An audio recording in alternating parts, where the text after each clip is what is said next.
All right, I think we're going to go ahead and get started. I'd like to welcome all of you to the Vasculitis Foundation's webinar today.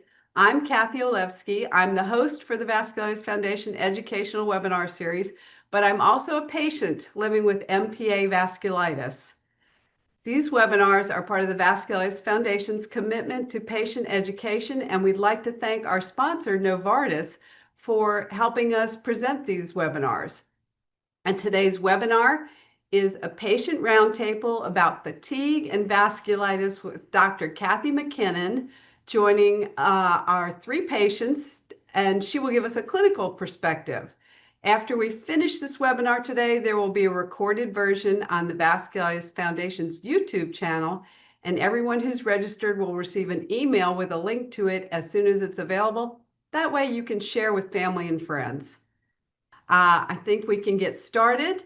I'm going to introduce first Dr. Kathy McKinnon. She's an associate professor of medicine and the director of the Vasculitis Center at the Medical University of South Carolina in Charleston. Dr. McKinnon is board certified in internal medicine and rheumatology, and she did this great webinar for us in April that is on the Vasculitis Foundation's YouTube channel all about fatigue. So that's another thing you can go look at after today's webinar.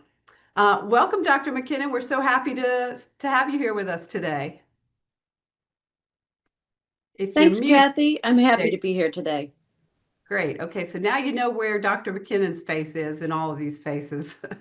And now I would like to introduce our patients. Actually, I'm going to let them introduce our patient guests today. I'll start with Christine, if you don't mind, if you'll tell us a little bit about yourself. Sure. Good afternoon, Kathy, and hello all. My name's Christine Gerchow. I'm in the San Francisco Bay Area.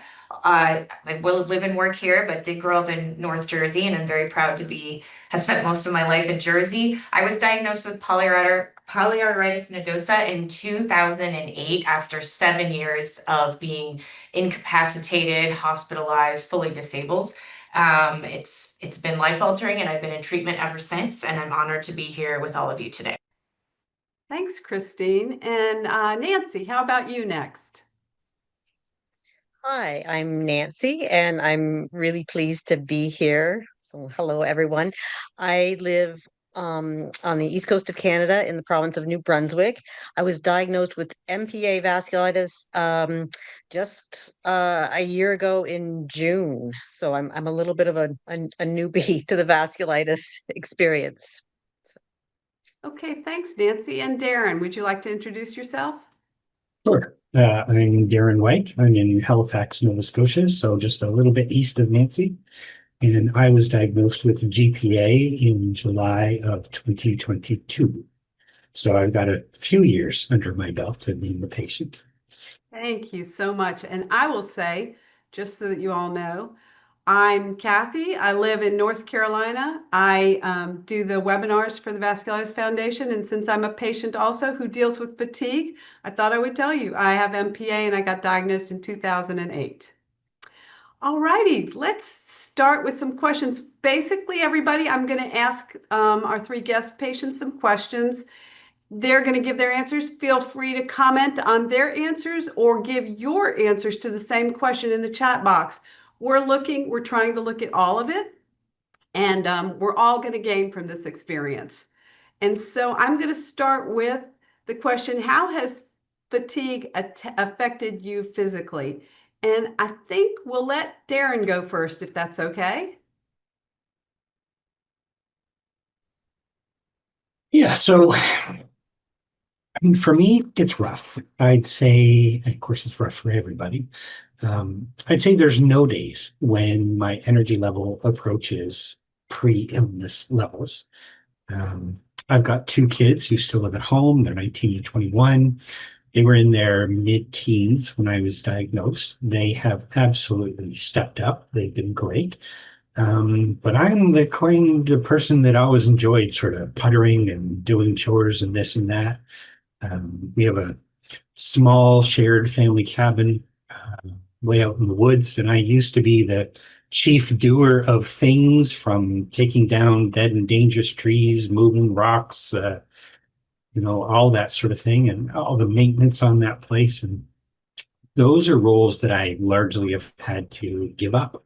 And yeah, it's great for the kids to take things on and learn things, but I wasn't ready. So, physically speaking, it's limited my ability to just engage in all of those things that I used to do. Okay, Darren, thank you for that thoughtful and heartfelt explanation of how it affects you physically. Nancy, would you like to go next? Unmute myself there. I would have to agree with Darren in that the fatigue aspect has really been life altering. And actually, because my MPA seems to have been so far renal limited, the I would say that the primary symptom for me was this overwhelming fatigue, like I couldn't get out of my own way, and that preceded my diagnosis. It took about a year before I was properly diagnosed, so I was feeling this huge fatigue for quite a while, and I just attributed it to age or menopause, but it was really bad. And then during the induction phase, when I was on cyclophosphamide and prednisone, it really ramped up. And I had previously been a very active person. I had horses that I had to rehome because I physically could not look after them. I live alone, so yeah, physically the fatigue has been profound. I'm in remission now and better, but I haven't returned to my pre-diagnosis or pre-illness levels of activity. Okay, thanks, Nancy. And Christine, give us your thoughts on how it affected you physically, affects you physically. Yeah, definitely resonating with what Nancy and Darren shared. I think it's not ordinary tiredness. It's like it can be a bone deep exhaustion that truly shapes the rhythm of our lives. I'm with Darren. I have not regained the vitality I once had before vasculitis, so we're going to get to the emotional impact later, but there's definitely a grief element. Before the diagnosis, I was fully dependent on others for even the most basic activities of daily living. I had, in-home health care. Now, when I'm on treatment and I'm not in a flare, it kind of makes me think of spoon theory or almost like energy economics, where I'm deciding, am I going to do laundry or cook dinner? Those choices become a lot harder when you have maybe some other responsibilities. In my case, I have two teenagers, so it might mean I can't go to the flag football game. I'm going to miss out on a late night cuddle with my daughter. Obvious things. I can't chaperone a field trip if it's going to require a lot of standing. Museums, parks, that's not going to work for me. It affects me professionally. So I recently changed my entire job. So I work from home now. I'm a psychologist and I do 100% telehealth. So those are pretty significant shifts. And it's tough sometimes, even when I go shopping with my kids. They're always scanning to find places where mom can sit because they know that my leg pain will eventually hit, the fatigue will wash over me, and I'm going to need to be able to sit down. And when I'm in a flare, the fatigue is reminiscent of life before diagnosis. Everything sort of shuts down. And I really have to humble myself and rely on others for support, which can lead to a little bit of a crisis of confidence if you were previously very autonomous in your life and independent. And it's a lot of executive functioning that I pull on. By that, I mean, if I'm in a flare and the exhaustion is so severe, I have to think, okay, if I am going to walk up the stairs, what three things do I need to get so I can conserve my energy so I don't have to do this again? So it really can become that significant. That's how it affects me physically. Thanks for the question. Well, thanks, Christine. I think what you all have said resonates with everybody. I am going to call on Dr. McKinnon now to give us her perspective on what she heard from the three of you. Well, I think this really emphasizes the unmet needs that we have when we take care of patients who have vasculitis. And I remember in my early days as a physician, there was a lot of focus on, do we have the right treatments? Can we get people into remission? And as we have newer treatments and better treatments, there's kind of been a shift in how I practice and looking at quality of life. We get patients in remission, but they don't feel well. They can't go back to doing their normal activities. And this bothers me more and more the longer I've been doing this. So I think that's one of the reasons that I've branched out into complementary therapies and other things outside of traditional medicine to see how we can incorporate them into care for vasculitis patients, because I feel like this is one area where we just don't have a good handle on how to get people feeling better and back to what we would call normal life. Well, thanks for that, Dr. McKinnon. I will say everybody's doing a great job in the chat box of sharing their feelings. And basically for those of you who are our guest speakers today, they're all saying the same. Absolutely, exactly. So we're doing a good job of stating what other patients are feeling. I can tell you for myself that I was diagnosed in 2008, so I've had a lot of different stages of vasculitis. And I'm currently not doing too bad, but a month ago I was miserable. So I think it just there's a lot of seasons of fatigue with vasculitis. All right, I think I'm going to go on to the next question. Remember, you can give us your thoughts on what we're saying in the chat box so that everybody can learn from everybody. So let's talk about how fatigue has affected you emotionally and mentally, because that's a totally different question. It relates to the physical, but it's totally different. I'm going to go to Darren while we try and figure out why we can't hear you. Go ahead, Darren. Yeah, emotionally. Wow. So first and foremost, I know this is not the right way to think, and I know it's not true, but I often think of myself as lazy, or making mountains out of molehills, or catastrophizing my illness. And of course, I would never say that to any other patient or anyone else struggling with a chronic disease, but I struggle with the internal messaging. And then this has a knock-on effect for self-worth and confidence, and all of these things are deeply affected. Christine, why don't you go, and then I'll go back to Nancy and see how we're doing with her mute. Christine, you tell us how it's affected you. Sure. We have to be buoyant, like nimble, like we are with the disease, with technology. So for me, I like how Darren started out saying, wow, it's big. So grief and loss, self-perception, anger and resentment, those are the things that come up. So grief and loss, I will say it straight on. I grieve the person I used to be. I was, so full of energy and vitality. I could move through my days without constant calculation, and what a privilege. What a privilege. And then when it's gone, it's really hard. And when these waves of fatigue strike, they steal so many opportunities. And each time I lose an opportunity, I feel like I lose a piece of who I once was. It's just hard, but it feels that fresh every time. And I mentioned I got diagnosed in 2008. Like, it still feels that way, and we are 17 years later. Daily struggles and self-perception for me. Sometimes at the end of the day, I just feel like I've fallen short. And I'm not just talking about as a parent or a professional or as a partner, but I mean, just even in caring for myself. I want to be able to do more. I want to be able to engage in more activities. Social media isn't always great to compare what other people are doing. I should be doing that. Look at them. And comparison is the thief of joy. So I've gotten better at trying to adjust my social media habits. The last two areas, in terms of the anger, I have it at the disease. I have it at my body. I have a sense of injustice that I still struggle with. Like, people say, oh, it was meant to be. I don't really want to hear that most of the time. I get every time I have a new flare, it strikes me all over again.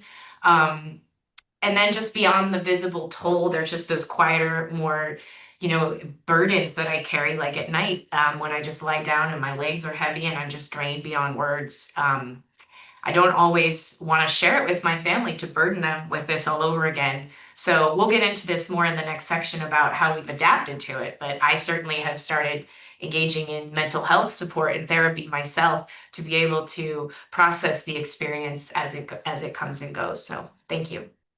Great, Christine. Nancy, let's see how you're doing with your mute. Okay, I got it. Yes.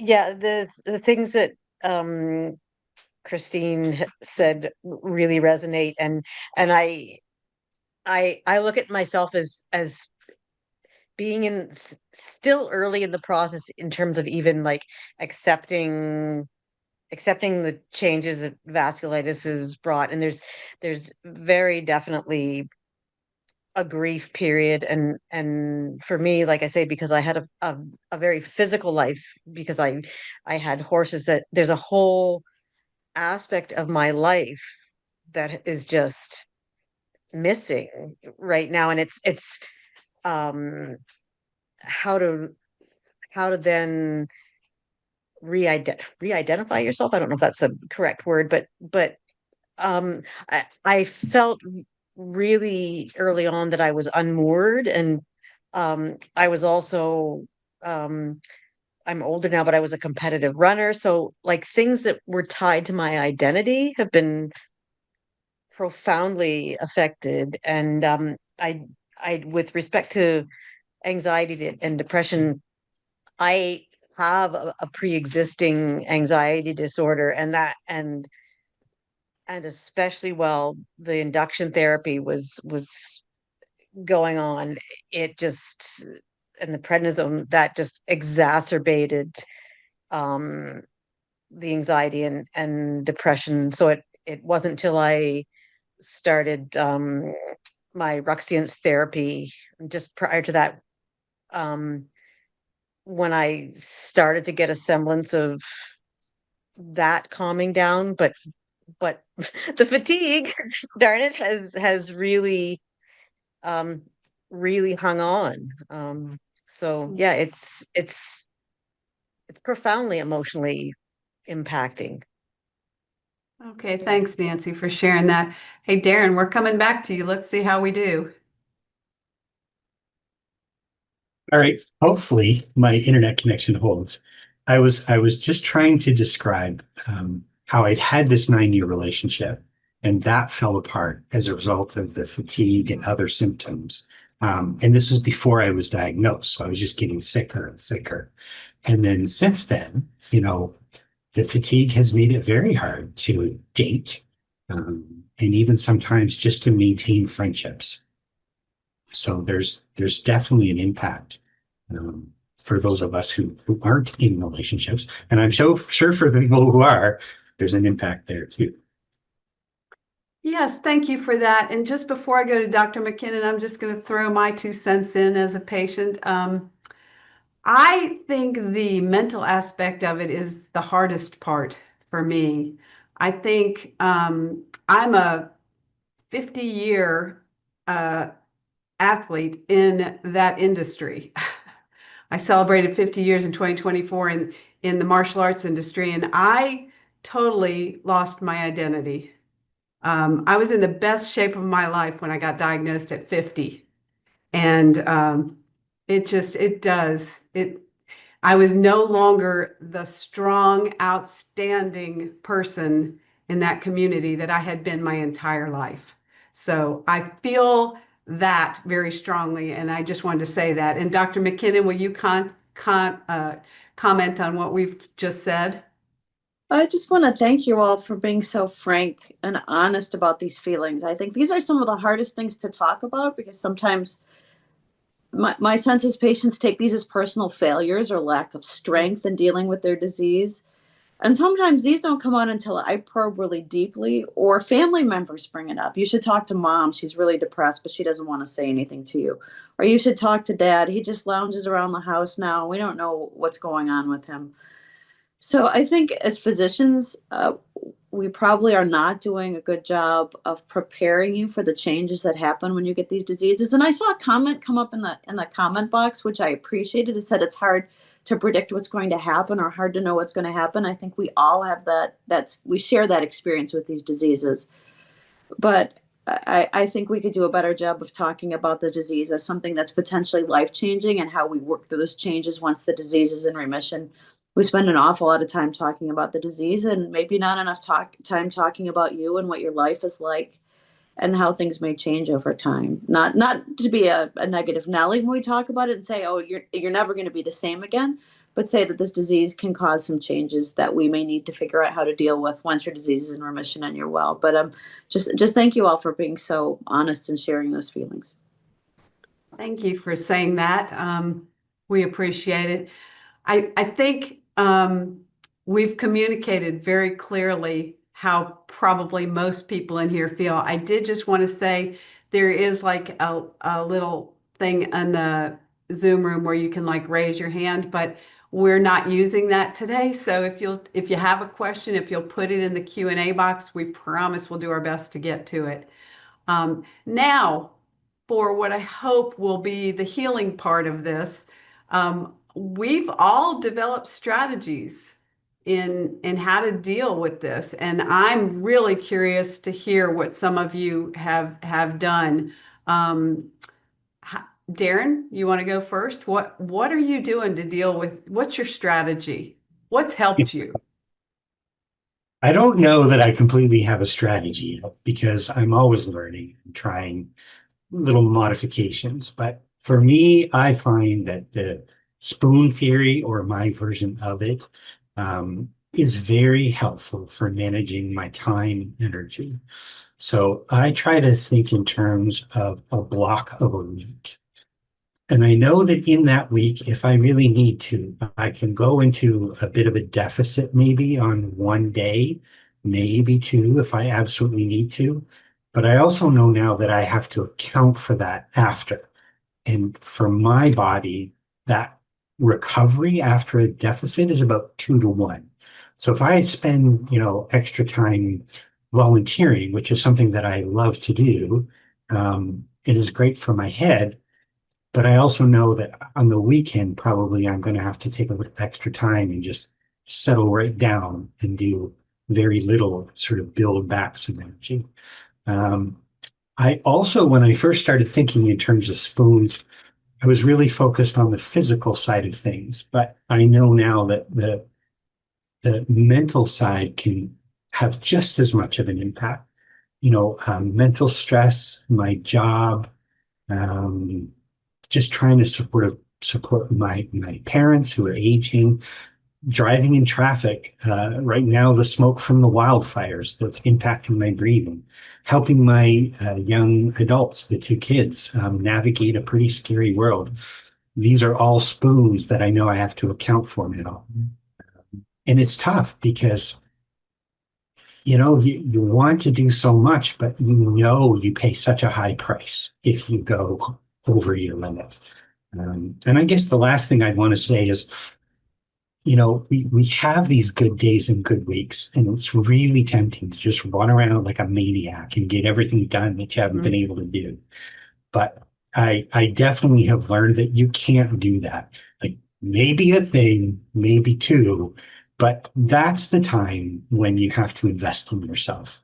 And so that's the time when I try to sort of say whoa to all the things on the chore list and, maybe go to the park or maybe go to a movie or do something that's just for me.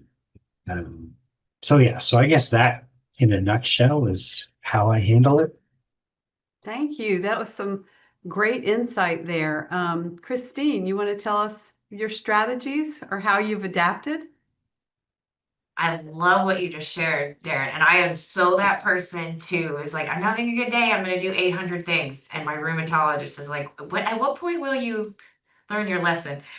So my strategies.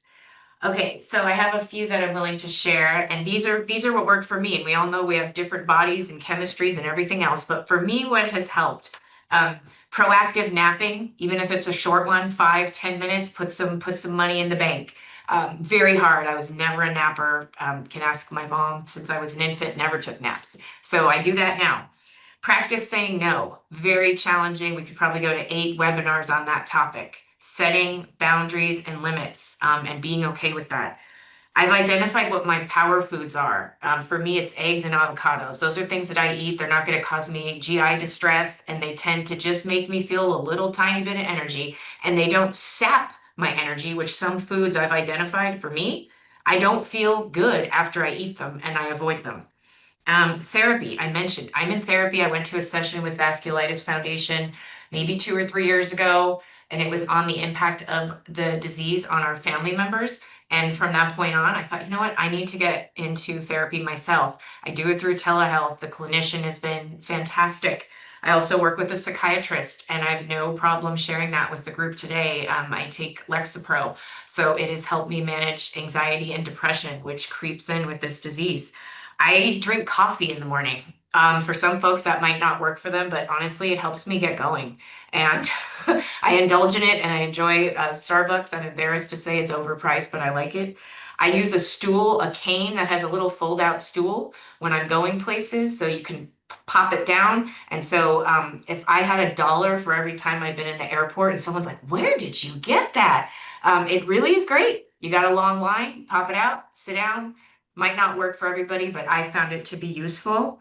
And if I'm having a pain and fatigue day, I have like these huge ice packs, and I will literally cover as much of my body as possible for like 2 or 3 minutes. And I don't know, it just makes me feel better from the pain and also reduces my fatigue a little bit. And lastly, self-compassion and giving myself grace. If I need to have a good cry, I do it. If I need to tell my husband I need a moment, today it's a rough day, I do it. Because if you release everything and you're carrying all the anger, that can make you feel a little tired as well. So those are my techniques. Gosh, Christine, what a great list of things, strategies to deal with this. I'm right. I was writing some of those down. Thank you for sharing. Nancy, let's hear what I know you keep saying you're new to this, but let's hear what you're doing. And don't forget to unmute. Yeah, I got it. I after hearing Christine's list, I was thinking I wish I was more uh organized about this. I'm more again, I mean, I'm sort of in the trying to feel my way through this, but the other thing that happened, and I don't know if this is a direct result of being on prednisone, but the prednisone really messed with my sleep.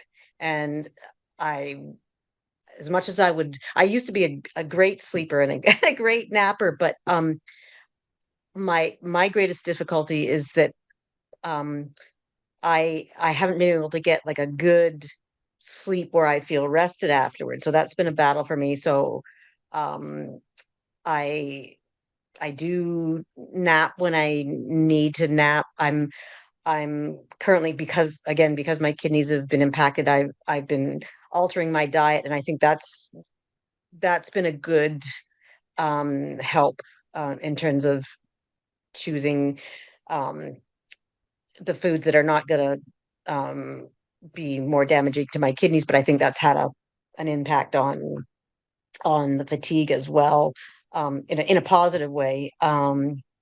And I also have a therapist that I see regularly, because I'm trying to balance like two sort of chronic.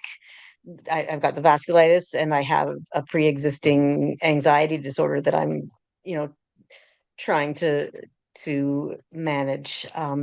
So I'm really learning to be much more self-compassionate, and like I've seen it come up in the chat, like, and Christine mentioned really giving yourself grace, and I think that's a huge part of things, because it's so easy, or at least in my case, to um get on a negative track of thinking. So I really I really try to practice that self-compassion and grace part. Well, thank you for that great advice and for we're all being vulnerable and sharing with each other, because we know that everybody in this group has thoughts and feelings about all this. I will say that I have learned so much at all the different seasons with my vasculitis. I will tell you that my first 6 years I was in treatment and like barely ever in remission. And man, just struggled like crazy. And it was probably mental and physical and pain and everything all together. And then I had 9 years in remission off treatment. And in that time, my doctor, who I consider a genius, said to me, what would you tell one of your clients? Because I was in the fitness industry. And I said, I would tell them to get a trainer and listen to what the trainer said. So he said, so why don't you do that? So I did. Just like you would consult somebody for therapy, I consulted somebody for my physical side that I needed help with.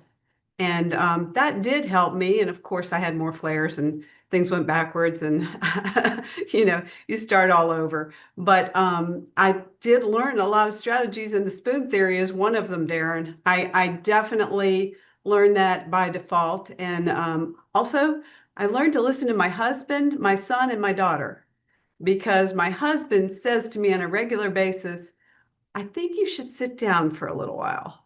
I think you've been going pretty strong. I shared with everybody before we got started that I have an 8-week-old grandson in my house right now, and I try to do everything for them. And it's not a good idea. You have to have your limits. And I need other people to tell me my limits sometime. And Christine, about napping, I loved your comment. My daughter said something to me that I never thought of before when I said naps don't help me. She said, Mom, they're not retroactive, they're proactive.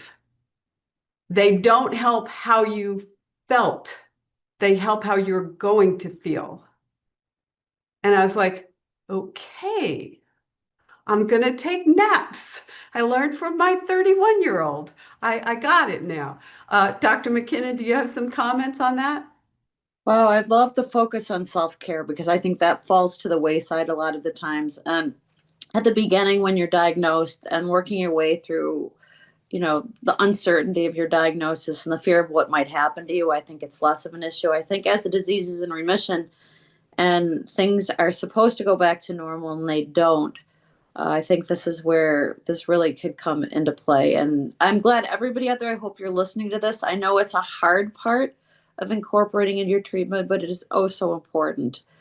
I would also add that for people who have very busy lives, people who are taking care of aging parents, people who are taking care of kids, I would encourage them to find somebody in your life who is a partner to you, who listens to you, who understands, who can help you just be reminded to slow down and accept help when you need it. When you're trying to juggle all those balls in the air by yourself and you're used to doing that, I think it's very, very hard to take that step back without somebody like Kathy, like you mentioned, your husband in your life or your daughter. Everybody needs somebody like that, especially as you're adjusting to living with vasculitis.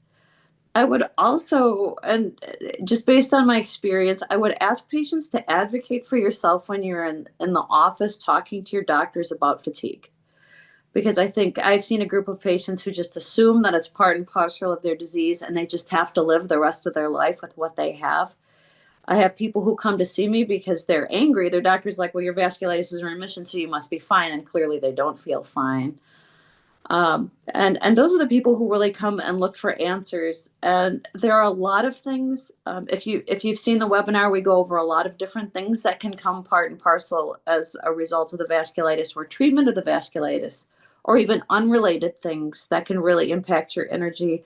So having a frank discussion with whichever doctor you trust, whether it's your rheumatologist, your nephrologist, or you have a great primary care doctor they have a great relationship with, I think the first step for us reaching out to help you is to talk about it. Say, listen, I just can't do X, Y, or Z. I used to be able to do this. I have to sleep during the day. I'm wondering if there are things I can do to help my energy, because we look very hard when people come in and we talk about this. We look, a lot of times it's medications, and maybe we back on the dose. Maybe we change the medications to make a difference. It could be vasculitis medicines. It could be heart medications.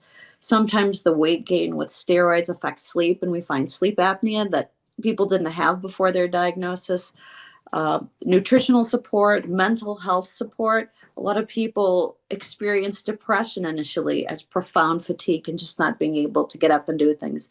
Not saying that fatigue can't be part and parcel of vasculitis, but there are so many other things that can come with it that we can help manage, that I think reaching out to us when you find it's a problem to see what we can do to help. I mean, I think most of us want to spend that time and energy helping you feel better. Thank you for that. And it's so important for all of us to hear that physician perspective, isn't it?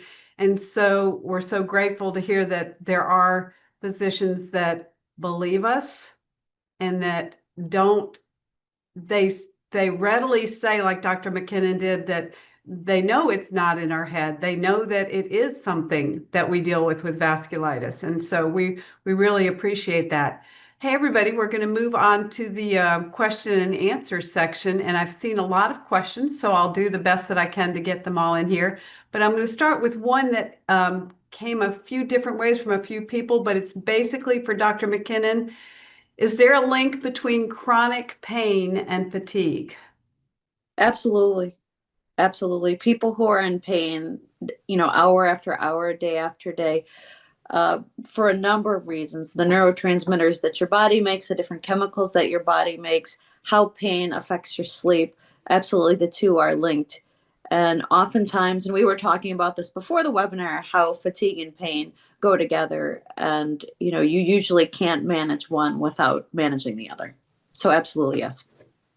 Okay, thank you for validating that for us. Here's an interesting question for the panelists, the patient panelists. They want to know if I can ask the panelists how fatigue has affected their relationships with their friends and family. I don't think my family believes me anymore because I have to turn down so many invites. Does anybody want to jump in there with the first one? I'll talk while you think. Aaron, you ready to talk? Yeah, I mean, it actually brought me very, very close to one of my brothers. I'm close with both brothers, but one of my brothers, very, very close to. Most of my friends didn't end up remaining friends. I've made some new friends since then who are understanding and accommodating. And they know that if we make plans for lunch on a Friday, I might write at 10 a.m. on Friday morning saying, I'm so sorry, I don't think I can do it today. And that means a lot to me, to have some people, even if it's just a few people in my circle that understand. In terms of other people, my parents are older and they love me, I'm sure, but they have a very hard time understanding that things have changed and you can't expect Aaron to sort of run here and run there and get this done and get that done. And the number of requests are diminishing as I think they slowly adapt to this information. But it's so hard. It's so, so hard. Because you don't want to disappoint anyone, no matter if you're sick or well. None of us want to disappoint people in our lives. That's true. Christine or Nancy, either of you? I agree with what Darren said. I think that, there might have been some letting go in certain relationships where the connections might have been maintained through shared activities or certain social obligations. And then when the disease creeped in and compromised those things, the relationship may have also been compromised, which can be hard. At the same time, there can be a deepening of connections from before. For me, I have an extremely close relationship with my mom, with my sister. They're actually on the webinar now to support me. And obviously my husband as well. So those are things that are of inestimable value for me. So that's what came to mind initially when you asked that question. It's drawn out in many ways. The fatigue brings out a new kind of like intimacy, one rooted in mutual care and an emotional presence and a quiet understanding. And I've really come to appreciate that in the relationships that have deepened. And I know I'm very lucky to have the ones that I have because not everybody has that. So. Yes, thank you, Christine. Nancy, did you want to add, or are you good with that? I think I'm good for this one. They've sort of covered pretty Okay. much. I did want to say, I'm going to add in here. I think Christine and I are on the same length of this journey, being diagnosed so many years ago.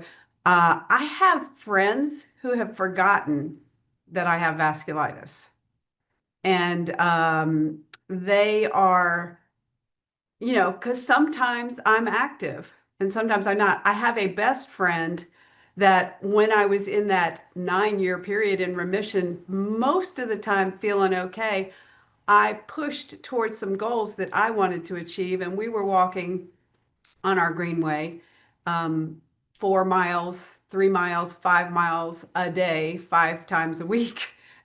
That's not true anymore. And I miss her. I miss our conversations during those times. And she calls me, like she called me yesterday when I was driving a 2.5 hour drive, and we had the conversation while I was driving because I can't do it right now. I am lucky to do a half a mile right now. And I swear a month ago, I was lucky to walk to my mailbox and back. So again, there's a lot of seasons with this. And I do have friends and family who, I have a lot of family who's great with me. I'm lucky in that respect. But I have friends who they don't know or they've forgotten. I can't remember which.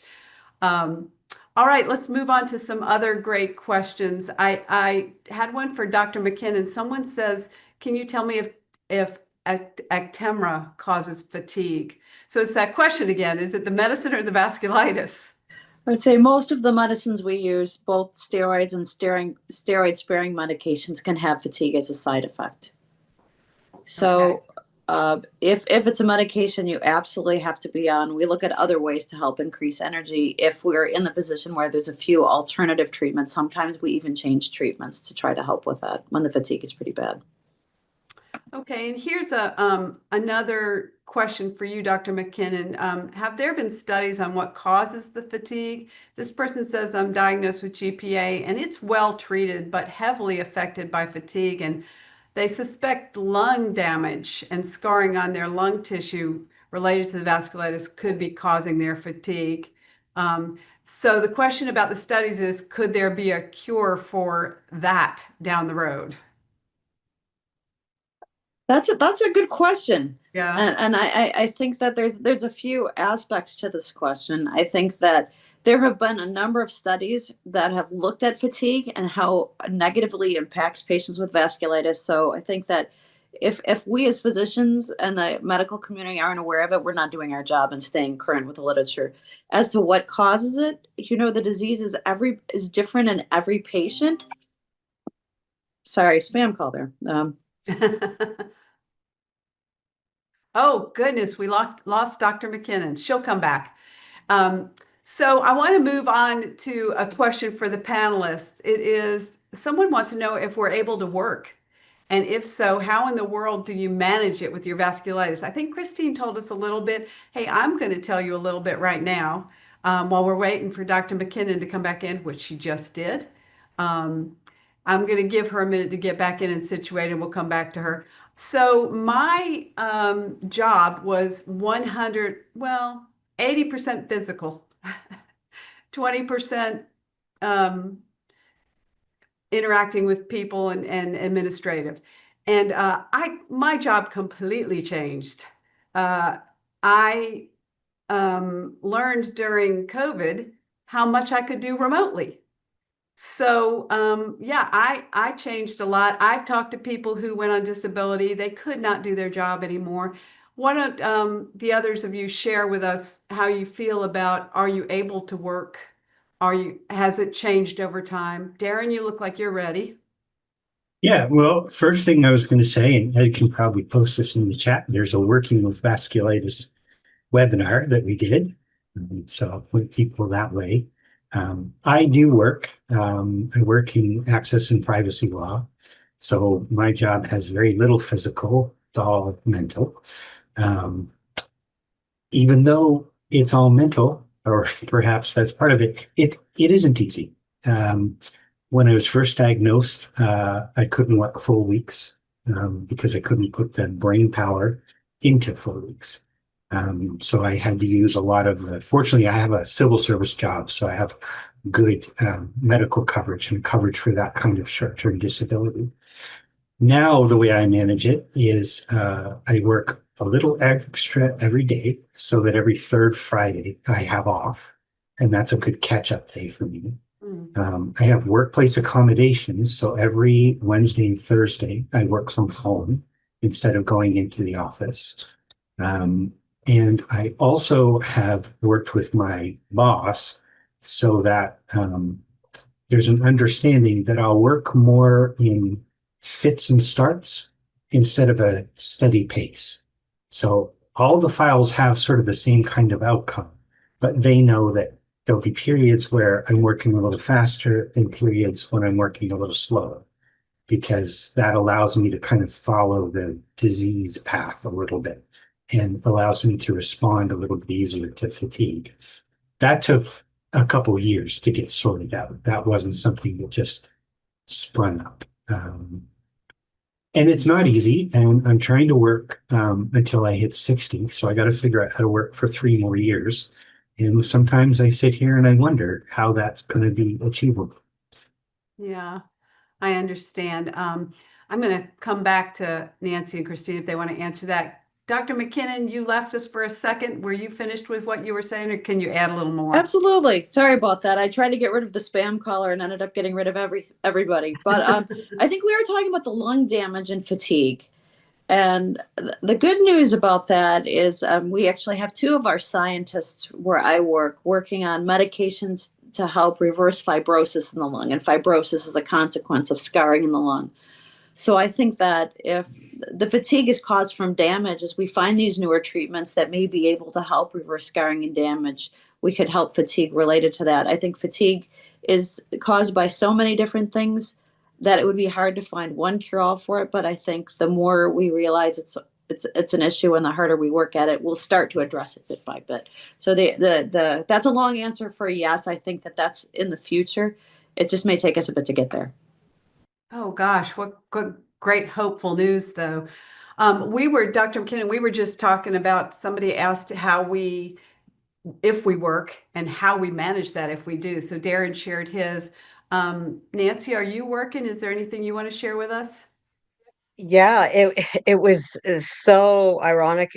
I was actually just prior to my diagnosis, I made the decision to retrain, like a later stage in life retraining, and I was enrolled in an online medical office administration program. So so I was determined even while I was in induction therapy to push on with my studies, even though it was really challenging. And so then I was also able to go on sick unemployment benefits for about 6 months. But since then, I've returned to work. I returned to work at the beginning of June, actually in a hospital. So it was a totally. I was going through another sort of life changing experience just in the employment area that I chose. But for me, it actually helped me to return to work from a mental health standpoint, even though I still deal with the fatigue. It was it was important for me, and I was able to, thankfully, to go back to work. But it was really important psychologically for me to go back to work. And so yeah, that's been my experience. That I'm also like 5 years away from being 65, and I out of necessity had to go back. So, but it's been kind of a mixed blessing for me. Okay. Well, thank you for sharing that. Christine, you told us a little bit about how you do it, but do you want to add something to how you're dealing? Are you working? Well, you are working. Tell us about how you're dealing with that. Sure. Briefly, I'll say that I probably, like others on the call, have had to, years ago, had to reinvent or reimagine what career would look like because of the disease. So, without going all into my vocational goals, I had some aspirations to do work that would have required a lot more than I physically am able to do. And so I mentioned earlier, I'm a psychologist, and so I had done work in correctional and prison spaces and juvenile justice spaces, which I now continue to do through California Department of Corrections and Rehabilitation, and my job is remote. And so it comes as a bit of a paradox because you're healthier in body, I believe, at least I am, because there's a certain alignment. My environment becomes more in my control when I'm working from home. But sometimes you can be myself. I feel a little bit lonelier in spirit. I miss those sort of like water cooler conversations with my colleagues and things like that. So it wasn't perfect, but it has been a wonderful opportunity for me. If I get a low grade fever in the middle of the day, I can put a blanket around me, take an Advil in the comfort of my own home, and take care the way I probably wouldn't with less privacy in other workplace arenas that I was in. And I'm highly grateful that I've had the opportunity to do that realignment switch, because it meant going back to school and making a lot of sacrifices. I was diagnosed when I was 27, so we're all in different life stages when this tidal wave hits us. So I was at that point and realized this is not going to work for me with the career that I wanted. I better change some things up, and so that's what I did. That is great information. I would say my answer is similar. Um, That's probably enough. My answer is similar. I did change. Hey, look, I'm the Vasculitis Foundation webinar host, so my life did change. Listen, I want to be respectful of our panelists first. We're getting close to our 1 hour deadline, but I want to know if you have 5 or 6 more minutes. Anybody that does not, give me a thumbs down. Dr. McKinnon in particular, are you okay with us going 5 or 6 more minutes? Yes. Okay, everybody's okay. Nancy, you're okay with that? Great. Okay, I'm going to ask a few more questions, and I'm going to apologize if we didn't get to your question. They're beautiful, wonderful questions, and they're all important. Um, First of all, the first one that I want to go to is for Dr. McKinnon. When is fatigue a sign of relapse? This is a pretty common question. That's not an easy question either, especially when you're in the office talking to us about this.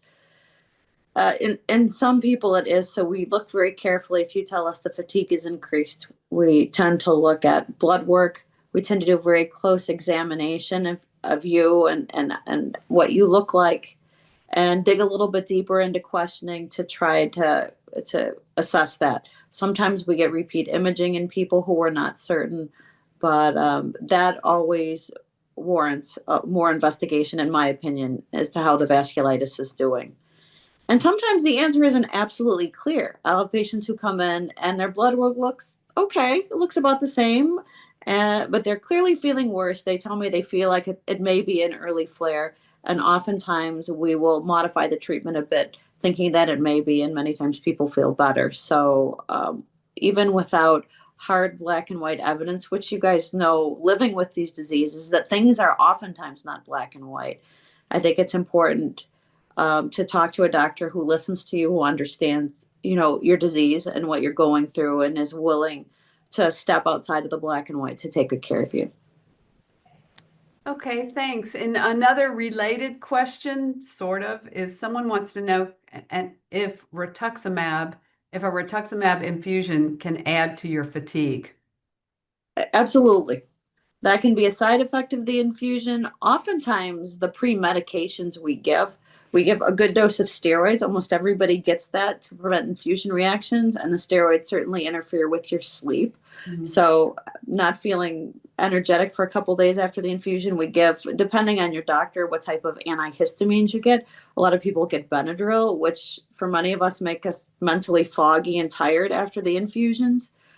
And there can be a side effect just of the medication for some people. So yes, it can be a side effect of the infusions, and there are some. We try some pre-medication. Sometimes a few things you take for a few days at home before your infusion that sometimes can help offset that. Well, thank you for that. That might help a lot of us mentally, knowing that it's not our brain. It could be the medication. Hey, this is for the panelists. Just want to ask from someone, they said, what gives you the hope to go on when you're struggling so hard? Anybody have any thoughts on that? Darren. Some days it's a struggle to find that hope, I'll be honest. And there have been some dark days, especially when I was first diagnosed, and then a couple of times when I was really ill. Had a pulmonary embolism, sepsis, I was in the hospital, almost dead. And yeah, you kind of wonder. But then, spend a couple hours watching a movie with one of the kids, or spend an evening. I teach printmaking at a local not-for-profit studio, spend a couple hours doing that, and the whole world can change. So I think it's, for me, a matter of finding those really meaningful moments, even if they're small, and really just diving into those moments and just sucking every bit that I can out of them. Thank you. What great advice. Christine or Nancy, either of you? Um, Oops, I No, go ahead, didn't mean to Nancy. jump in. I did go through some pretty dark points, especially about, just after my induction therapy and waiting for my first infusion. And I just had to dig really deep, and I had and have a wonderful full therapist that she was lovely in knowing that I really needed, you know I she was there when I really needed her. And it was a combination of having a very good support system, and I attended the support groups with the Vasculitis Foundation. I felt that community, because I'm out in the country, I was fairly isolated at the the heaviest parts of treatment. So community was really important, and yeah, that just digging in and somehow reaching for hope. So. Thank you, Nancy, for saying that. Christine, you want to add anything? Sure, I would say um, moments of connection like this, moments of fellowship. Somebody in the chat room mentioned something like, I wish we didn't have this. I sure wish we all didn't have this, but I'm sure glad we're all here. Totally agree with that statement. The fellowship, moments of distraction. Like, I got a book on bird watching. I can't believe it. Nobody would have ever guessed in a million years I would do such a thing. But it's like when we talk about dialectical behavior therapy, sometimes like having for distress tolerance, having a distraction helps. So I kind of picked up a little bit of a new hobby. So I'm outside my window trying to figure out which kind of hawk is out there, and it's interesting. I love having a good podcast lined up. If I know I'm feeling sick, I'm going to have a good podcast lined up. And moments of relief. I just got a new shower head in my house, and like taking a nice shower and knowing that I have that nice new shower head there is helpful. So those are the things that come to mind. And I also feel a sense of purpose being here, sharing my story, having the professional vocation that I'm able to do to make a difference is really important to me. So those are the things that help me keep hanging on. That's great, Christine. I was going to say advocacy is a huge thing for me. I do my work for the Vasculitis Foundation because I know we all need to touch other people that have this, and it helps to know. I have three friends, believe it or not, with vasculitis. I met them all through vasculitis conferences. It's not like I didn't just like run into people. They're like, oh yeah, I have vasculitis, because that doesn't happen. We all know that. So I met them at vasculitis conferences. One of them has a great little house on the Blue Ridge Parkway. She's probably in here today. I'll hear later, but I pick her up from the airport when she flies in. We go to our doctor's appointment together at the University of North Carolina at Chapel Hill, and then we go up to her place on the Blue Ridge Parkway and we enjoy a little time. And that is great for me. But I was going to say my personal therapy when I'm in dark times, and like this year was really tough for me, this flare that I had. I go outside. I breathe fresh air. I walk on a trail in my backyard. If I can't do that, I walk out to my mailbox and sit down on the curb. I just have to breathe air outside. I find that I stay in the house. If I stay in the house too much, I lose something. So that's what I have to do. Dr. McKinnon, do you have anything to add? Anything you've heard from patients that you think is a good idea? Well, I think nobody could say it better than you guys could, living with vasculitis. But I'm reminded by seeing Nancy's friends in the background that a lot of people find contact with animals, their pets, Yeah. and pet therapy very helpful and therapeutic. I have a lot of people who are invested in their family and find that they identify their children or the care of their parents as something that really keeps them going. But I think that you guys have all hit on the theme of purpose, having a purpose, and helping other people that kind of lifts you out of the doldrums that I think are a normal part of living with a chronic disease that affects your life. But yeah, I can't say things better than you did. Just a few additional things. Absolutely. Thank you for sharing that. And now I just want to share something with all of you as we are wrapping up today. Before we finish up today, I did just want to remind all of our viewers to visit the Vasculitis Foundation website, where you can find all kinds of help and information about vasculitis. I mean, we've all talked about it today. For instance, under education, you can learn about all the different types of vasculitis. You can then go to the resources tab, and it says order print. You know, you can print something out and take it with you to your primary care doctor's office if they're not understanding your disease well enough. There's lots of information there for you. Also on the VF website, you'll find a video library with all of the recorded webinars. We've talked about a few of them today. I did want to say there's one on filing for disability in there. Also on the homepage, you can find out more about the support groups, upcoming events, live webinars, as well as the in-person conferences that we've been talking about a little bit today. That's how I met some of my friends that have vasculitis. Next, I wanted to say that there are a couple of upcoming events that I would like people to consider, just because I feel like it's a great way to bond with more people and learn more about these things.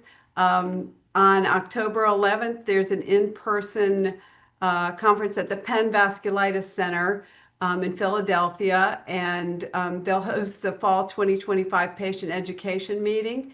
Darren was telling me you can still register for that. So I'm sure people would benefit from that a lot. There is an actual Vasculitis Foundation conference coming up in Charleston, South Carolina on November 1st, and Dr. McKinnon and I will be there. So we would love to meet you in person. I did also want to say each person registered for today's webinar will also receive a follow-up email with a link to the recorded version of this on the YouTube channel, so that you can share it with other people that might need to understand you more. Then lastly, I just want to say thank you to Dr. Kathy McKinnon for sharing her time with us today. She's definitely given quite a bit of her time to us, and also to Christine, Nancy, and Darren for being vulnerable and sharing your situation and your advice with everybody today. And of course, thank you to the Vasculitis Foundation for hosting these webinars, and our sponsor, our great sponsor, Novartis, for making all of this possible. So thank you, everyone.